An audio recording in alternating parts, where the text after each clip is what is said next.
Hey! Tambala na!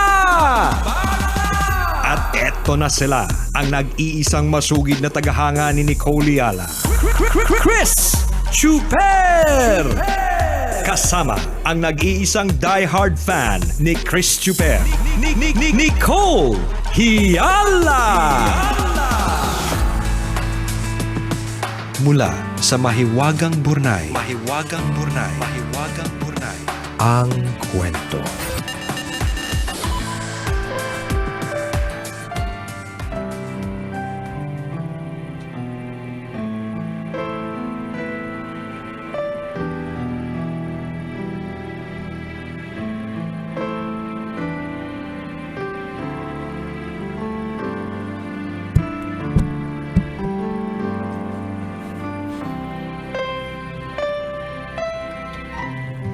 Dear Nicole and Chris, itago niyo na lang ako sa pangalang Jen, 29-year-old single mom at tambalanista since 2010.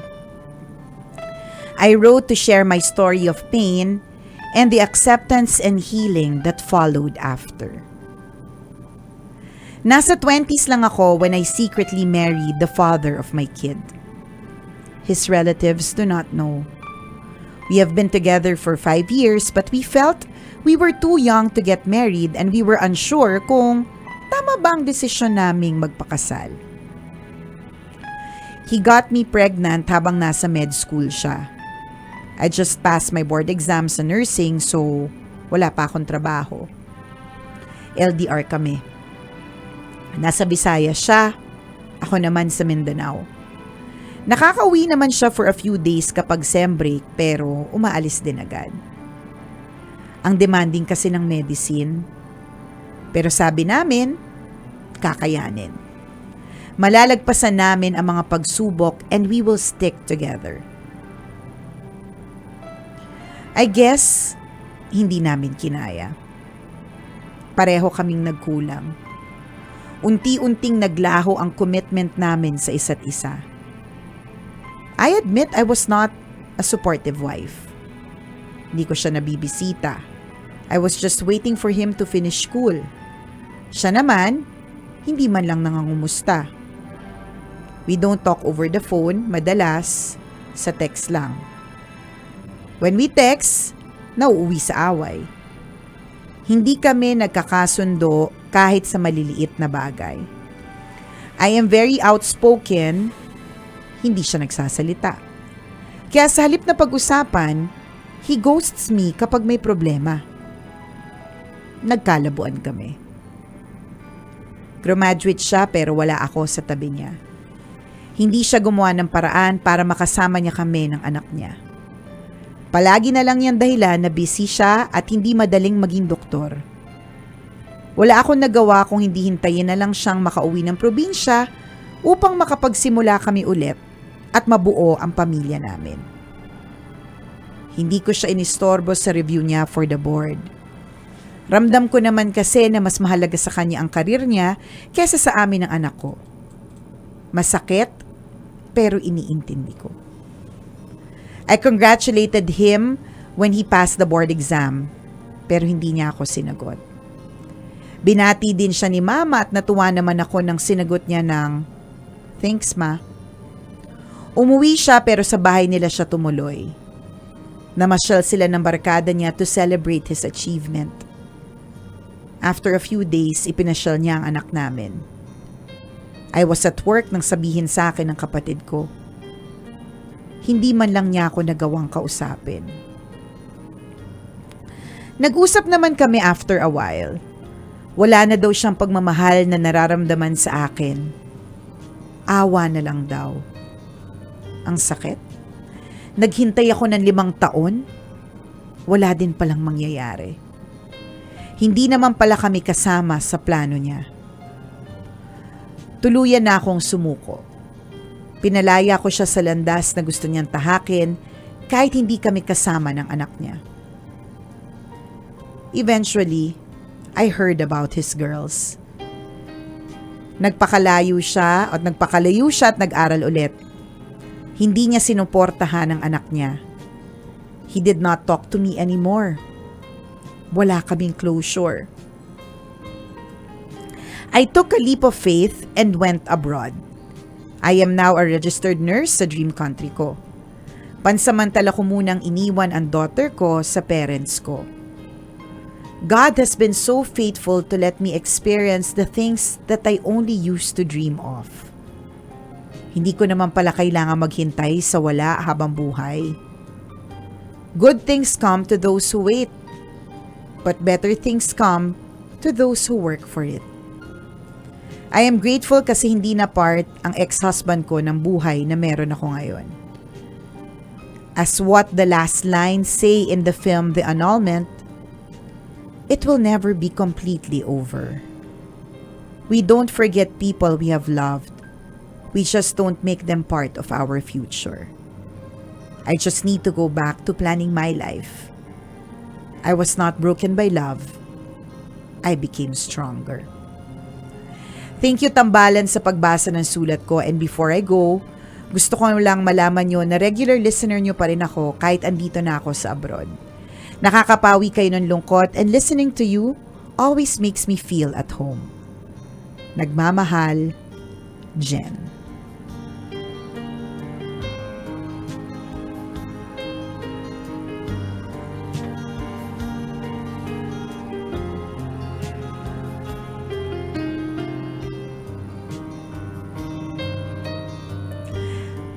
Jen, nasa abroad daw, partner. Oo Hindi nga. nagsabi ng bansa. Ayaw mahinga na. Natakot mahinga ng specific. Oo. Ikaw, Kilalang Jen, kilala mo Tambalan Ka nagsasabi. Hindi naman kami ganun Grabe ka na, wala kang Manghihingi ba ebidensya, kami? ha? Wala kang Wala naman, ebidensya. Oh. Saan ba yan? Well, ang ganda, napanood ko yung The Annulment I forgot lang na may ganong lines. Pero ang ganda nung last part, which is, I was not broken by love, it made me stronger. Ganon. So, nakakatuwa yung ganon kasi totoo naman Totoo naman na sa lahat ng mga heartbreaks natin, of course, hindi mo masasabing hindi ka broken kasi heartbroken ka talaga noon. Para kang, ang description ko nga dyan, partner, para kang yung puso mo, literal na kinukumos at parang nilagay sa blender at blend. Sipin mo yun, Ganon katindi talagang hindi kinaya ng kukumusin lang. Kailangan, ganon, ang tindi ng sakit, yung durog na durog, blender. Grabe yun, isipin mo. Oo, ganon kadurog. Ganon yung feeling. Diba? Pero yung ganong klase ng feeling, lalo na pag nakaka-move forward ka na, unti-unti din naman nawawala And then eventually, the next time na ready ka na to love, mas alam mo na, mas kaya mo na, mas bongga na, 'di ba? Correct ka. And that's what happened to Jen. And ang gusto ko lang din sabihin, partner, ganyan talaga pag medyo bata. Kasi bata sila na, parang excited, feeling they can conquer the world, feeling na alam na nila lahat. Hoy, ito lang sasabihin ko sa mga kabataan, ha. 42 na po ako, nasa scam pa po ako. Charot. So, ibig sabihin, every day is a learning process. Hindi mo pwedeng sabihin, porque 20 ka na at nakagraduate ka na, alam mo yon, alam mo na lahat. Hindi po. Meron po akong kakilala, 60 years old. 60 years old, naloko pa ng jowa. Tama. Diba? So, ibig sabihin, lalo pag younger, hindi pa ganun kadami yung experiences to say na alam mo na lahat. So, wag ka nga agad sasabak sa mga sitwasyon na will make you suddenly be an adult. Will force you to become an adult kung hindi ka pa naman ganun kahanda. Ayun, para lang dun sa mga kabataan ngayon papasok na sa mot-mot. Yan. Tapos 15 years old lang. Oo, yan. yung tipong nainip lang sa bahay. Anong gawa mo? Oo, yan. Ano diba? kasi, wala. Nagkatanungan lang ng suot, nagkapuntahan na sa kung saan. Oo, tapos Diba? diba, ang plano bukas manonood ng sine. Okay, pupunta sa mall pero wag ka galing maggala sa mall kung saan na pagod na ako. Yan. Gusto mo pahinga muna tayo somewhere. Yan, Nako. diba? Yung mga ganyan. Alam na namin yung mga galawang ganyan. Kasi minsan, galawan na din namin yan. Diba? Pero siguro ganun talaga pag mga bata, no? Oo, parang mapusok talaga mas aggressive, parang bound to take risk. Hindi masyado nag-iisip. Go lang ng go. Life is short. Life is, we are young, wild and free. Ganyan. Yan. Pero lagi natin tatandaan, di ba? Whether you're young or old, lahat ng ginagawa po natin, meron po siyang consequence. Di ba? Correct. Lalong-lalo na kung ang ginagawa po natin natin na hindi tama, may consequence po yun. Correct. Ako nagustuhan ko yung perspective ni anong pangalan ulit niya? Hindi ko nga alam kasi Kasi hindi nagsabi ng bansa, hindi namin natandaan tuloy. Hindi namin tuloy tinandaan. Ano, Si Jen, si partner. Jen, Oo. 'di ba? Gusto ko yung perspective mo. Napaka positive nung pagtingin mo sa nangyari sa buhay mo. 'Di ba? Pero kung tutusin talagang ano 'yun nakaka-depress, nakaka-disappoint, nakakapanlumo, 'di ba? Syempre pumasok ka sa relasyong 'yon, may expectation ka, may 'di ba? May mga plano kayo pero parang hindi lahat nangyari 'yon. Pero at the end of it all, na-realize mo na hindi mo naman pala talaga kailangan 'yon. 'Di ba? Ang nakuha mo lang sa eksenang 'yon ay ang lesson. At ang lesson na sinasabi mo doon, ang pag-ibig pala ay huhubog din sa iyo para maging mas matalinong tao Correct. sa mga susunod na pagkakataon. 'Di ba? Hindi mo siya tiningnan na ay nakakapagod magmahal, 'di ba? Manloloko ang lalaki, nag-ghost sila, 'di ba? So I like the perspective. Although masasabi lang kasi ng isang tao yan kapag tapos na. Kapag naka-move Pero, forward na yes, Kapag nagpapakasasa na siya sa mga magagandang bagay abroad. Oo.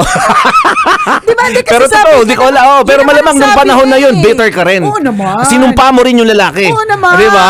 Pero sana yun yung maging mindset natin mga kaibigan na pagkatapos ng lahat, ma-realize natin, ay kaya naman pala. Di ba? Everything happens for a reason. May learnings naman pala May kasi learnings. talaga. Di ba? Kaya nakakatuwa, Jen, that you were able to overcome it. At yun yung lesson na gusto nating sabihin sa ating mga tambalanista, that you will get through it. Yes. Na kung akala mo lang, kasi nandyan ka sa kalagitnaan ng sakit, parang it's so impossible, pero posible. Ito lang partner ito lang yung sasabihin ko, not related to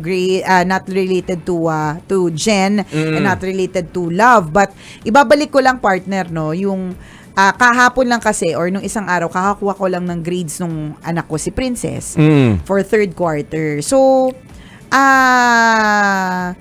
ang grades niya except for one ay lahat exceeds expectation. So, Wow, galing. Meaning, the intelligence of the child always comes from the mother. Charet. So, ibig sabihin, except for one. So, all her subjects partner ay, kung ikukumpara mo para mas madali is, kunyari, excellent. Excellent siya. Except for one na above average. Parang ganun. Pero mataas pa din. Parang ganun. Ano ba grading system sa school niya? Ganun lang muna. A, B, C, D, E? EEME. Exceeds expectations, meets Sa amin expectations. XYZ eh. Pwede iba naman. Ikaw, nasa sa'yo yan. XYZ. Yung isa ko nga friend, JKL. Doon sa kita kinuha ang alphabet. Para kakaiba. Kakaiba yung school namin, JKL. Kasi naintindihan ko naman. Sabi kasi ng mga letters, ano laging ABC? Oh, kaya nga. Nagtatampo yung ibang letra sa alphabet. Kaya nga natuwa nga ako sa school ng anak ko, ginamit yung mga E. Diba? Yung mga M, yung mga sa N and I. JKL. Yung isa ko manalo ko JKL. Yung isa mga may Q, diba? So, Ano laging A, B, C, D, E? lagi na lang A, B, C, D. Kasi normally ganon, diba? At ganon naman. A, B, C, D, F. Walang E pala. Oo, walang ano. Pag F, alam na fail, ganyan, mababa. Yun. So, kanila, ang grading system nila for now, dahil online is EE, which is exceeds expectations, ME, meets expectations, and NI needs improvement. Tatlo lang. So, kumbaga ABC. So, lahat sa EE, except for one na ME. Actually, hindi yan nakakagulat. Sorry Ano yung ME? Meets expectations. Okay, Yan. tas lahat EE. Oo, lahat Okay. EE except for one. Honestly, hindi sa pagmamayabang, pero kasi hindi yun nakakagulat. Kaya lang, bakit siya nakakagulat? Kasi na-comatose siya last year. Last year kasi partner, ang sabi ng neuro, hindi ko to makakalimutan partner na nireview ko talaga sa utak ko. Sabi ko, Dok, sobrang talino po ng anak ko. Sa nangyayari po sa kanya ngayon, ano pong mangyayari sa katalinuhan niya? Tapos sabi ng doktor, and this is based on his experience at sa kanyang napakahabang experience bilang isang neuro, na mami, kailangan mong tanggapin na kapag gumaling siya, if ever she does, kung ano siya dati, hindi na siya magiging ganun. 50% na lang. So kung dati, straight A student siya, puro A, baka pag gumaling siya ay mga ano na lang, yung sakto lang. Nandun lang siya sa sakto lang. Okay. Apektado ko dun, partner, kasi alam ko matalino yung anak ko. Tsaka achiever Oo. kasi kami. So, alam mo yun, parang competitive kami. So, parang talagang iniyak ko yun ng gusto. Hanggang sa na-realize kong importante naman buhay. Di ba? Pero partner, nung nakuha ko yung grades niya simula first and third quarter, may fourth pa naman na quarter, exceeds expectations. So, ito yung, kaya ako sinasabi ito is, akala po natin imposible. 'Di ba? Kung ano yung sitwasyon na nasa gitna tayo, akala natin imposible ang mga bagay-bagay, parang imposible nang gumaling. Imposibleng bumalik sa dati. Imposibleng maging matalino. Posibleng hindi makamove diba, on. 'Di ba yung mga ganun? Akala lang natin.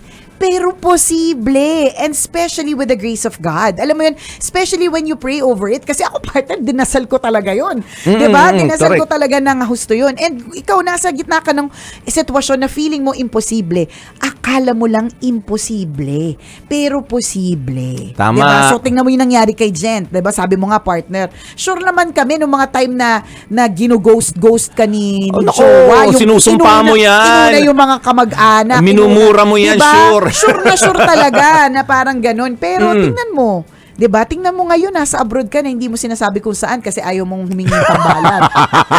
Pero you're living the life. 'Di ba? So yung akala po nating imposible ay posible pala. Correct. Pinagpasalamat mo yung problema mo dati. Sa true. Di ba? Diba? Magandang mindset yun. Mas maganda ang kwento kapag ka may ganun. Correct. 'Di ba? Mas maganda yung kwento kapag ka nanggaling sa mahirap, nanggaling sa magulo, nanggaling sa masalimuot, tapos nakaangat, 'di ba? Natuto. Ang bongga. 'Di ba? Ganun tayo we hate problems, 'di ba? Iniiwasan natin ang problema, we hate rejections. Ayaw natin ng stress. Yes, so we hate failure. Pero pagbabalikan pala natin lahat ng kwento ng failure natin, lahat ng kwento ng problema natin. Yes. Ang laki pala na naging tulong nito sa buhay natin kung anong meron tayo ngayon. Correct. 'Di ba? Yung hirap na pinagdaanan mo noon, ayaw na ayaw mo dati, pero wag kapag binalikan mo siya ngayon, Yeah. ipagpapasalamat mo yung hirap na pinagdaanan mo noon. Sa true. Kasi ang laking tulong niya sa buhay mo ngayon. Correct. Diba? Diba? Yung mga ex mo na dating kinagagalitan mo, pasalamat ka dahil sa ex na yun, napunta ka sa abroad. Yarn, Diba? Nag-leap of faith ka. Yes. Bigla mong binago yung buhay mo. Oh, nang dahil sa taong yun. Na gusto mo makalimutan at gusto mo magsimula nang hindi siya kasama o tingnan mo napabuti pa. Diba? So, salamat, Jen. Thank you for sharing your story with us. At kung ikaw, Kabisyo, meron ka rin ganyang kwento, diba? A story of victory, a story of success, diba? Nakakalure kayo na story, kahit anong kwento, pwede mo kaming i-email. Send your stories at mahiwagangburnaystory@gmail.com. Mali mo kwento mo na ang ating pag-usapan sa mga susunod na araw. Kaya send mo na yan, Kabisyo. muli ako po si Nicole Liala. At ako naman si Cambio King Chris Chuper. Nagpapaalala. Walang matatag na relasyon sa malanding may determinasyon. Yun!